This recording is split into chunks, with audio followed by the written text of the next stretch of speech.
Ladies and gentlemen, welcome back to another episode of the Fashion Your Passion podcast. We are back with another guest, which is super exciting. I have Kendra here, and Kendra and I are going to talk all about pretty much how you can have an unconventional career and pretty much thrive. We are going to dive deep into all things career, how to choose a career, why you should choose your career early, and basically all the things that I've been saying here and there. We're just going to go right into them. So, Kendra, welcome to the show. Thank you. Thank you for having me. It's nice to meet you. Yes, you too. You meet you. Can you tell my listeners a little bit more about what you do, who you are as a person, and sort of the journey that you took to get to this point? Sure. My name is Kendra Beavis. I am a brand designer and I own a studio in New York called Moka. I always knew I wanted to do something creative. I didn't really know what that was called or what that looked like. My scope of artists when I was a kid were like Bob Ross. Like we didn't have internet like you guys have. So we had very small exposure to what you could really do with a career in arts. Um, so I grew up thinking like, well, you really can't make a career out of painting. So, what else is there? And going through high school, I really loved yearbook. I loved the puzzle of laying out pages. So luckily, at some point, I was directed to design, but I didn't really know what it was called. And I actually went for a portfolio review and interview at SVA in Manhattan. You have to apply right into your program. That guy who interviewed me, I wish I could go back and like thank him. I thought I was applying into the I can't remember what they called it at the time, but it was not graphic design. It was like animation almost. And when he showed me what the program was like, I was like, "Oh, that's not at all what I want to do." And I explained like what I enjoyed, and he was like, "Oh, you should go into graphic design." And I was like, "Okay." So I didn't go end up going to SVA. I went to a school, University of Arts in Philadelphia, because they gave me a great scholarship, and SVA gave me a small one. And my parents were like, "Enjoy Philly." So I went to Philly. I absolutely fell in love with the city. My teachers were all working professionals. That was a really important key, because what happened is they ended up pointing us to really good internships, and their point was for us to take on those internships in the locations that we wanted to eventually land. So, my one of my biggest tips is when you're choosing a school, if the school is necessary for your career, make sure it's in an area, like an actual physical location that you would consider living in, because you will make business connections there. So unless you are going to a state school or something that it's a financial decision, choose a school that's where you want to live, because it just is a whole lot easier. If I had stayed in Philly, my life would look completely different now. Um, but I didn't. I came back to New York after I graduated, and I worked in the city for a little while, and which had been such a dream. I wanted to be in Manhattan and like, have the briefcase and do the whole nine and take the train and, master the subways. And I hated it. And I was shocked. I could not believe that this thing that I was sure to my core that this was going to be my future, and then getting it. And I was like, whoa. And I've talked to so many people where that's been their experience, where they get the job and then they're like, this is not what I want to do for the rest of my life. Um, so I left. I was there for about a year, and just prior to that, when I graduated school, it was just after 9/11, so there was a lot of weird things going on. So I didn't initially work in the city to start. I worked out on Long Island first, and then I got the job in the city, and I was there for about a year. Um, when I left, I not only was disheartened with the just the whole life of being in the city. I really hated the process that I was seeing, both in my internship, which was also in Manhattan at a huge naming company. But also at the studio that I was working at, it just felt so disingenuous. We were branding companies, and not once did I ever have to have a conversation with somebody at the company about why they started the company, what the method was behind it, what their passion was, where their heart was. It was always like, here's a book of prefixes and affixes and put an adjective in between. And I was like, okay, there's got to be a better way to do this. So and it also it didn't check off the buckets of what I wanted my life to look like. And I'm I 100% believe like you need to kind of pay your dues. You're going to have jobs that you're not going to like. You're going to have jobs that are going to teach you a lot of lessons, and take those lessons and move on with them. But you also should be doing something that feels right and aligned with you, who you are. So leaving allowed me to create the business that I wanted, the way I wanted to work with clients. I also knew I wanted to start a family. So my studio enabled me to do that. I worked out of my house for probably the first 6 years. I had a team in like a teeny tiny little shoebox. I always used to reference a Seinfeld quote that you guys wouldn't get, but um, and uh, yeah, so I just sort of made it what I wanted it to be, and I've always kind of pivoted and shifted. But it's a hard thing to do when you have an idea of what this is supposed to look like, and I've never ever fit the mold of an agency. But I've always done exponentially better every year. Um, and I just keep tweaking it to fit the life I want to live. That was Yeah. a lot. Sorry. No, oh my gosh. There was so much fire in that. I was like, oh my god, she's spitting all this out in the first couple of minutes. So great. Um, but that was like, because I honestly, at my point in my life, like, I'm from New York, but I moved to San Diego to go to college because I was like, this is where my industry is thriving, and this is where I need to be in order to do the things I need to do. And I am so freaking lucky that I got the opportunity to do so, because it has changed everything for me. Like, I now work with one of my best friends who I met a few years ago, and like we work for the same company, and we're always mind blown every single day that we do that. We have the most Yeah. incredible boss who like just like is one of our friends too, and it just like, and I have like, countless internships, and I just have met so many people in my industry, out of my industry, whatever it is, and it like it all came together so quickly but so beautifully. And I always Hmm. say, like, that the faster you can sort of get to this point, the more beautiful your life will be. But what is sort of your advice for those who are in high school or in college and they're like, I actually have no idea what I want to do? I mean, you have some inkling of things that you like.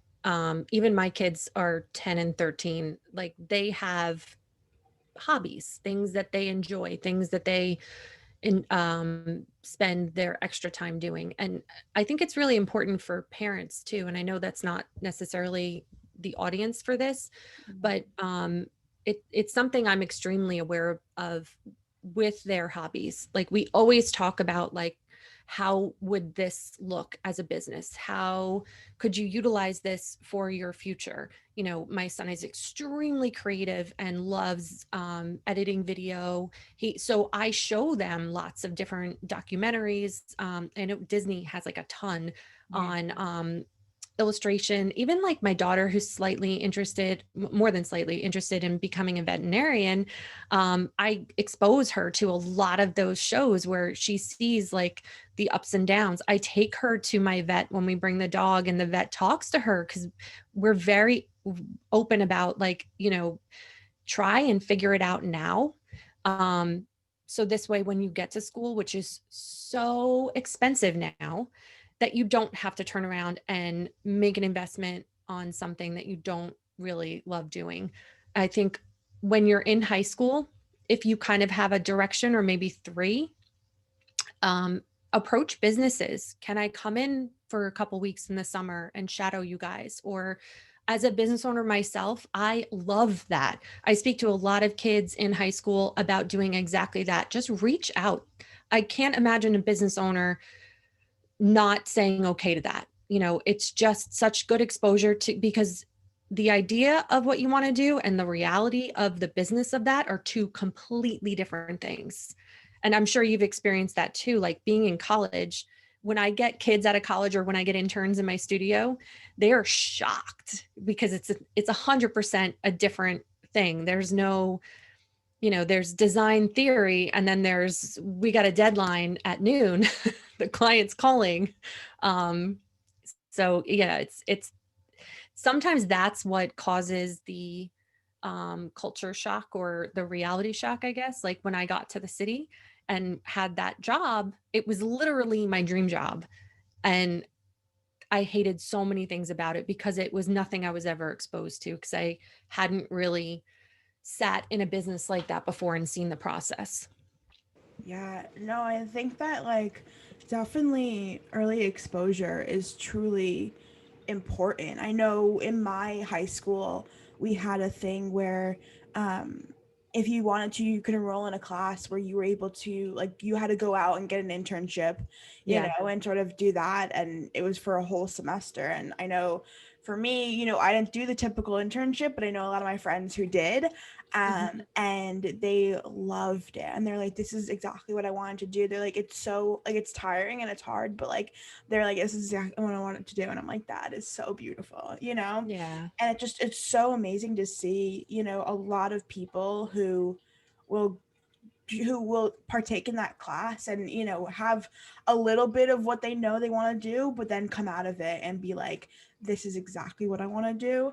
Yeah. And for me, who sort of like preaches passion and preaches how to find your passion, it makes my heart light on fire. And I know that I've had a couple of kids this year who have reached out to me and sort of chatted about like how I did my project, because I guess it's like, they talk about it in the class afterwards. I Yeah. don't know, whatever. Um, but it's just so interesting to see, all the different projects that they do, and just how people are really exploring their interests. And I think that's such a good point of like, if you even like just try and pursue, even if it's the little bit of interest in yourself, because you don't know where it's going to go. That's why I always say to people, I'm like, if you don't really know what you want to do, like, go out and explore and like do something, like do different things, like go Yeah. skiing, go hiking, like do all the things that you've ever wanted to do, and you'll find a passion somewhere in there. You'll find something that makes you happy somewhere in there. And it may And not be what you end up doing for your job. Like if oh your yeah. passion is traveling, maybe you choose a position or career that allows you to do that travel, whether it be financially or it actually pulls you in around the world. I was just watching a documentary the other day on somebody, it was on the Disney Channel. And she's an illustrator, but not, sh- she doesn't illustrate like the frames or anything. She does like the character development, and they fly her all over the place. She had to go to Italy and spend 2 weeks there and do research about the culture and things that would make sense. And I was like, that's so cool, because if you are a creative person and this seems like, because she had said, I can't illustrate the way illustrators do, but I can do character design. So there are so many of these tiny little niche jobs that are very, you don't even know exist. Exposing yourself to that industry, studying the industry, really, really understanding where you could fit in and where you would fit best, where, what would check off, if you think about, here's my core 5 things that I need to live a happy life. For me, it's freedom. I don't need certainty. I'm one of those weird people that thrive on change and a little bit of chaos. I need constant innovation. I love a new project. I love meeting new people. So like what I've built isn't your typical agency. We don't have a huge office with, a bunch of computers and a bunch of people. My entire team is virtual. I had a team in house. I really, again, another point that I was really surprised. I hated it because I constantly had to be there. And that's not me. I want to be out with my clients. I have a very, very intimate relationship with all my accounts because that's just the way I work. When I have my team in the office, though, they were constantly waiting for me to come back and guide them and lead them. This way, we're all virtual. So we can have these Zoom meetings. So it was creating something outside of the box to check off these boxes so that I was able to live the life I wanted to live. Yeah, no, for sure. And my boss is the same way. Like, since we went virtual, she's like, I'm not getting an office anytime soon. I was like, okay, cool. I Like, let go of my office. yeah, so did Our Shane. lease would have been in December to renew, and we switched. Yeah. We closed it. Yeah. She was like, I just like this so much better because she's like, you just like when you get into the office at 9 a.m., you just like schmooze for an hour and then then you finally get to work afterwards. And she's like, it's just such a waste. And I'm like, that Oh, is yeah. so true. And it's funny because like I'm an early bird riser. So I'm up at 5. Yeah. I'm listening to my Robin Sharma and my Jay Shetty and all my inspirational Yes. stuff. I'll do my meditation. It's just such a good structure. Then the kids are home now because of COVID, so they're not going to school. So, for me, flexibility was another huge thing. I Yeah. had gone through a divorce about 10 years ago. Mm. So having the career that I have really allowed me to be there for my kids, to take care of my home, um, all the things that I needed to do, I was able to Yeah. do because I had set up this structure that was so flexible. So Yeah. keep that in mind when you're thinking about what you want to do. And I think it's such a cool generation because you guys have everything at your fingertips Mm-hmm. with or without going to school. I've met so many I have a podcast myself and I talk to creative entrepreneurs. So many of them are self-taught. Yeah. And it's not, I think previously that was extremely looked down upon. Now with the cost of college, I mean, I would imagine in the future we're going to see a lot more trade schools Mm-hmm. and a lot more businesses helping kids go to school. Um, I've seen a lot, like Switzerland does it, where the company will pay for your college and then you owe them a certain amount of years after you finish. So almost like an Wow. apprenticeship type of thing. Yeah. But yeah. No, yeah, for sure. Because like for me, like I'm, in college for a few things, but a lot of what I do right now, I learned myself, Hmm. and so I think that, because I am, sort of pursuing the entrepreneur journey, if you will. And pretty much all I know about that journey is like I've learned myself, or I've like researched or whatever. But honestly, like I always tell people, like I'm in school right now because I made a promise to myself 2 years ago that I was gonna I was gonna get into school and I was gonna finish it out, and so that's what I'm doing right now. But a lot of what I'm learning right now, I already know. And Yeah. so I'm just like sitting there, twiddling my thumbs, like just having a good day. Um, but I really think that, the earlier you can get out there and learn some things, and even if it's not even just like, even if it's not going to a business or like having someone like to shadow or like just, but like basically just like going online and like looking up Hmm. like different businesses or like looking up different concepts, you can like watch videos on YouTube or whatever. Like Yeah. there's so many different things you can do.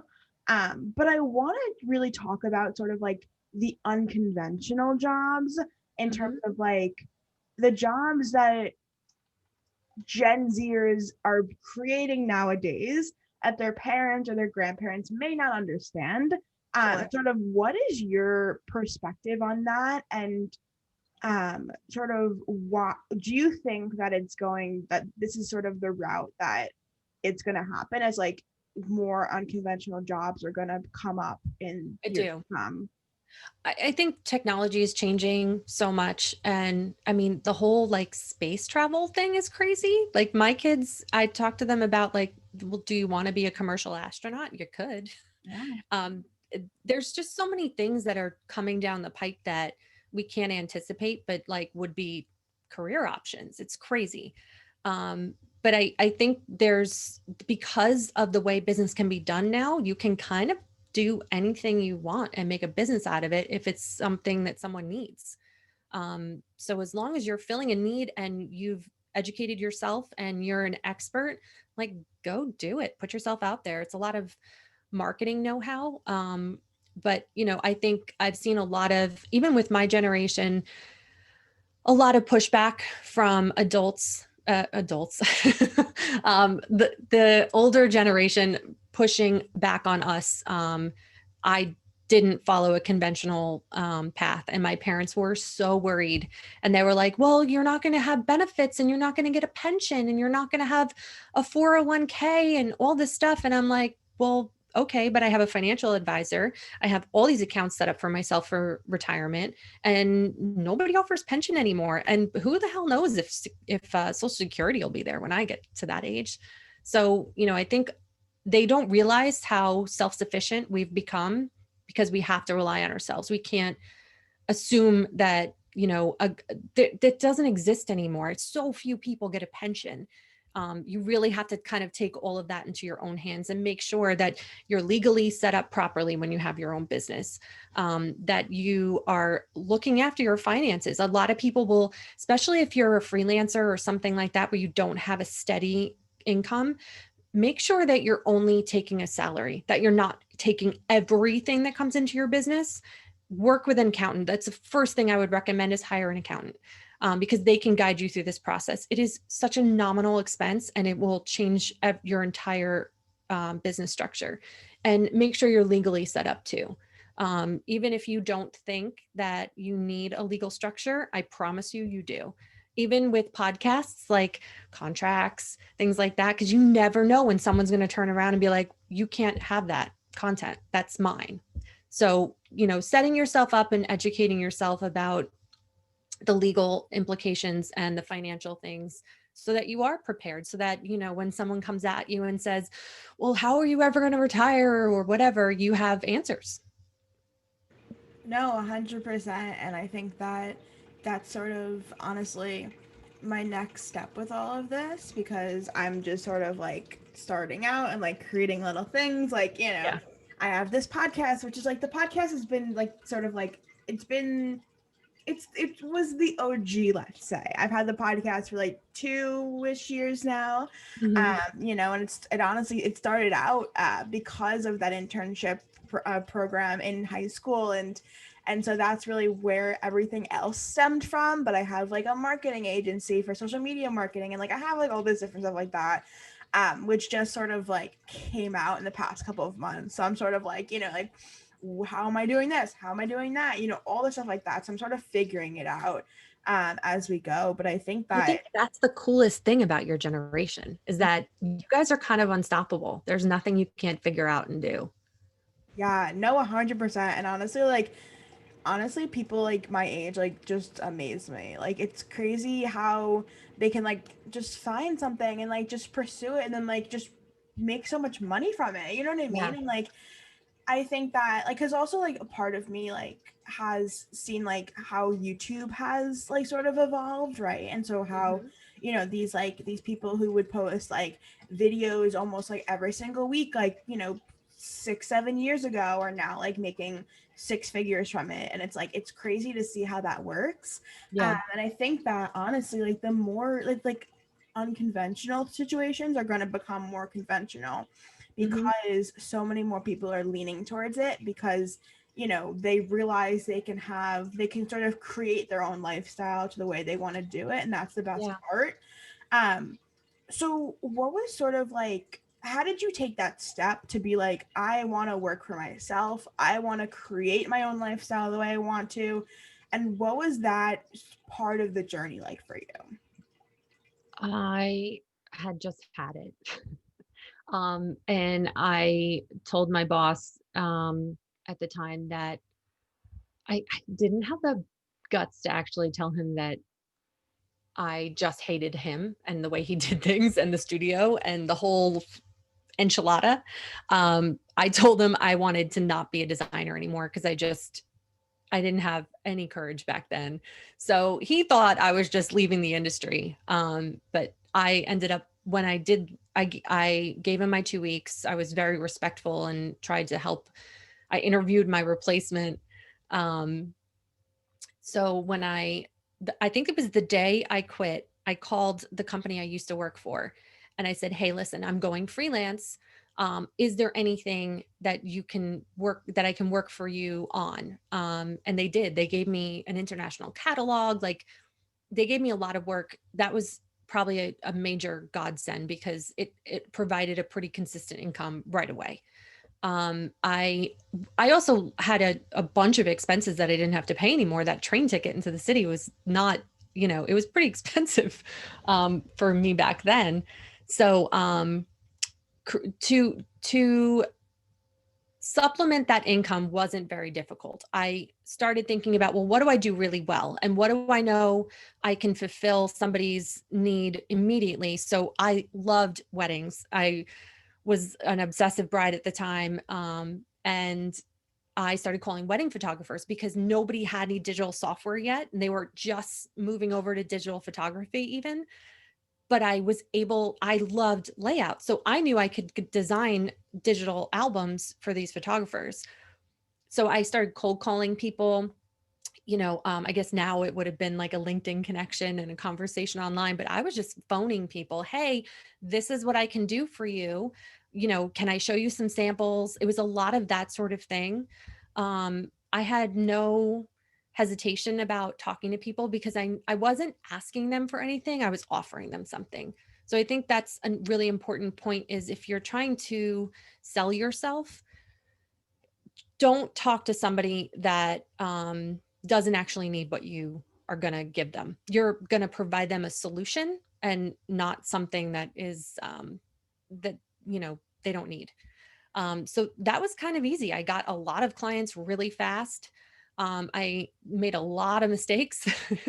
I had to figure out my pricing structure. I had to grow some pretty, you know, I can't say that, but I had to get pretty tough pretty fast and really hold true to myself and what I knew I was worth.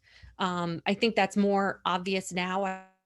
I know a lot of young designers, and I only speak of designers because that's my industry, who are much more aware of what they should start out charging.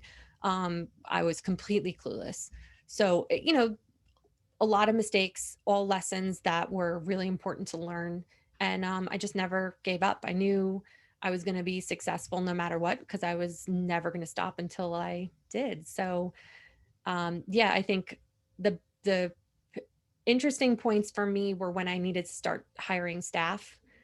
That was a whole nother ball of wax. When I was running and managing a team like that in person, that was something that was really an interesting lesson too. There was so much more than just, now I wasn't just the designer. I had to cultivate and manage this whole team of people and make them happy and inspire them and give them the freedom to do their work in the atmosphere that I wanted to do work in as a young designer myself.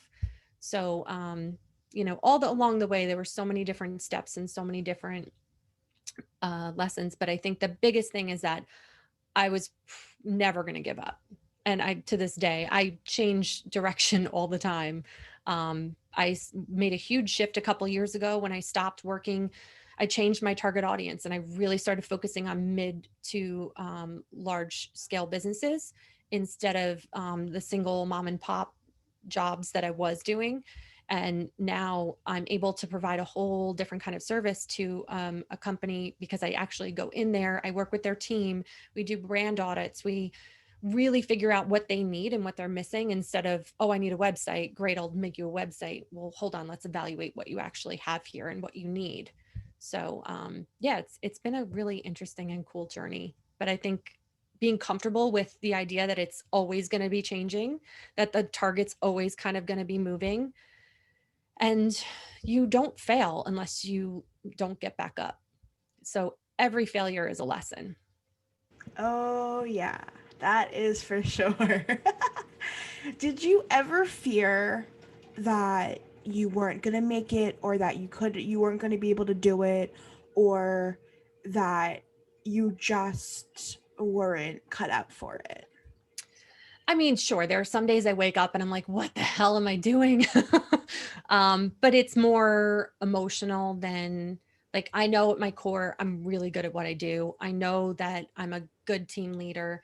I know that I provide my clients the best service possible. and I will never ever stop until my clients are happy and I've hit my own personal bar with our project and what we're working on.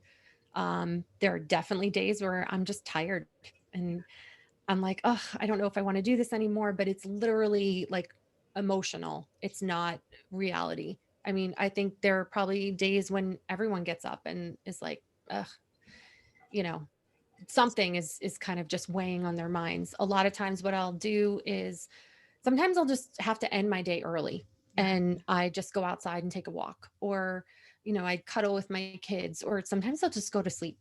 Like, okay, it's 7:30. I'm just going to make today's over. We're moving on.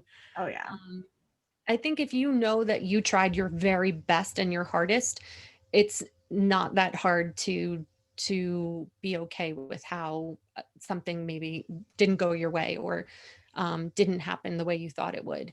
I Yeah. always think everything happens for a reason.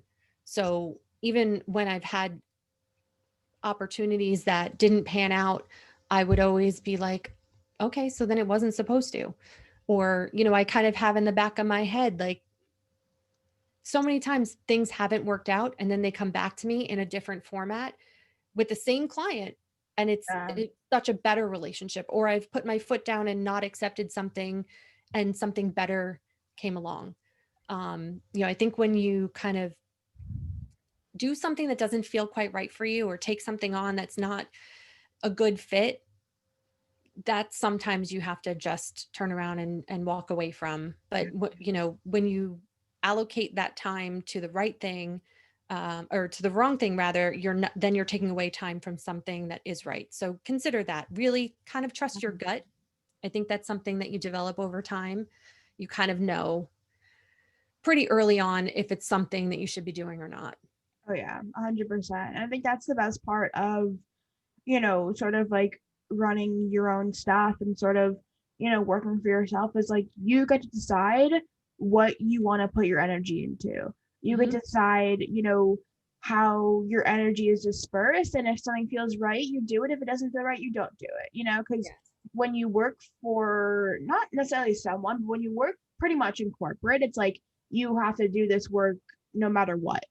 Hmm. And so I think that's the most beautiful thing too. But I want to ask, like, when you started out, did you ever have like imposter syndrome in the way that like you were like, oh my God, why am I doing this for? Obviously, there's like someone better out there who can do it better than me. I still do. I look on Instagram and I'm like, oh, I love that. Why didn't I think of that? But everyone comes at this stuff with their own special flavor. And being a brand designer, brand strategist, it's so important that you build your brand from your core. Mm, And that's not anything that someone else can copy. So, there's 1,000, you know, coaches just on Long Island. There's a million designers in New York. There's a ton of agencies, but nobody does it the way I do it, because it is completely from my personality and my personal brand, that and the way I do business is different than anybody else. I mean, we might be similar, but I think, looking at competition, if you want to put it that way, as your inspiration is a mm-hmm. better way than looking at something and saying, I'm not there yet. Or, maybe that person has put in more effort, more work, more time, more years. It's easy to look and say, I will never get there. You will. You have to be patient. You have to educate yourself. You have to just keep trying harder. If you're not happy with something that you're doing, do, inspire yourself more, work harder. I was listening to an podcast, Lewis Howes, and it was Seth Godin, and he was talking about Instagram, and he was like, you're seeing their greatest hits albums. So Oh you yeah. don't see like the process behind. There are days where I wake up and I'm like, ugh, I hate that. Or, I didn't hit the mark there. Or, I see someone else's work and I'm like, oh, I want to be in that magazine or whatever. I just, if that's my target and that's my goal, then I need to set my target there and figure out how I'm going to get there. But Yeah. to look at somebody with envy or jealousy, like I very, very I try my hardest to never actually feel that, Hmm. because it's a useless emotion. Oh yeah. 100%. Yeah, that's beautiful. I love that because I think for me, so obviously starting out, especially with like social media management, it's like people will come to me, like one of my clients now is one of my good friends who is an entrepreneur and a speaker and stuff like that. And I like there are some weeks where I'm just like, damn, I'm just like she could have chose someone so much better than me, but she chose me. Like, why did you do that for? Like, and I look at like I'm researching, all the time, like social media marketer, like how do you do this? How do you do that? Like all that stuff like that. Like and trying to figure out how other people do it. That way I'm like, okay, I'm doing it right. But at the end Yeah. of the day, it's like you can look at them for like, like the technical tips, but the way in which you sort of produce what your stuff for your client is gonna change between person to person, and you have to do it from your heart and not like what Right. someone else is doing. And so that's something I've had to learn and like really hone in on. If Um, your baseline is you're great at what you do, then the other stuff is really what sells you to the client. It's your personality, it's how you cater to them, it's how you make them feel. I've mhm, gotten so many contracts signed with someone saying, I just really like you. And yeah. I knew we would work well together. Oh yeah. That's huge. And you're not for everybody. Like there's not, I'm certainly not the designer for every single company out there. Hmm. There are companies that we align, and it's a great relationship. Yeah. I have definitely let go of clients where that's not the case. When I was starting out, and I would take pretty much anything that came my way because I didn't understand that process, and I also needed the money. Hmm. Um, Years later, I realized like, oh, I need to let this client go because neither one of us are happy. Yeah. Um, so if you have the luxury to do that, make sure that you're in alignment with who you're working with. And just know that, like I said, if you're an expert in your field, then it's really more about who you are and how you're going to make the client feel. Hmm. No, 100%.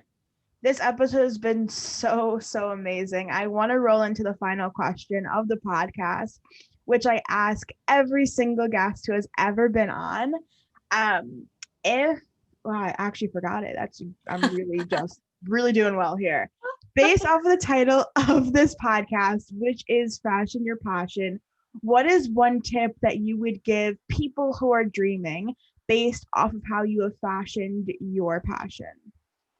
Stop dreaming. Write it down.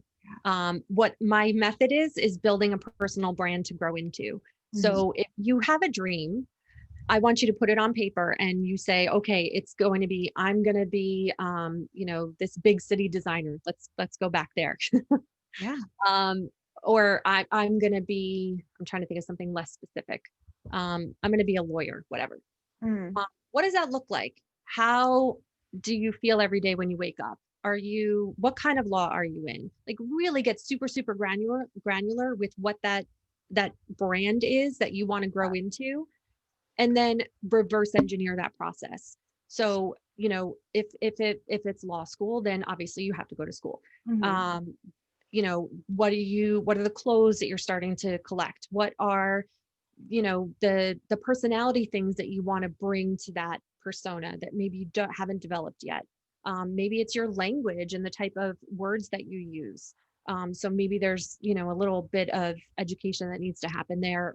So really getting super specific on what your goal is, and then creating a pathway of aligned action to actually get there, because you Mm. cannot get there by dreaming. People that say I wish are people that aren't willing to put the work in. You cannot Mm. wish, you have to act. That was just the cherry on top. Where can people find you for all the things? Just give all the socials. um, my podcast is Tribe of Unicorns. That is specifically for creative entrepreneurs, students that are in the creative industry or looking to join or create a business. That's tribeofunicorns.com. You can find me on Instagram at Kendra Beavis, or my design studio is thinkmoka.com. You can find all the links if you go to that. I think there's a link called All the Things, and pretty much everything I like is there. I have recommended podcasts, I have books I'm reading. I have, if I'm going to be speaking somewhere, or I mean, everything's virtual right now, I usually Right. have that up there too. Yes, I love that. And obviously, I will link everything in the show notes below. Kendra, thank you so much for coming on today. Thank you This for having episode, me. of course, this episode has been super, super amazing. Honestly, if anybody has any questions, need any guidance, whatever, mentoring, find me on Instagram and DM me. I'm always available. I love that so much. For those of you listening, thank you guys so much for listening. Be sure to subscribe, rate, and review because I read all of your reviews and yours could be featured on our Instagram. And I will talk to you guys next week.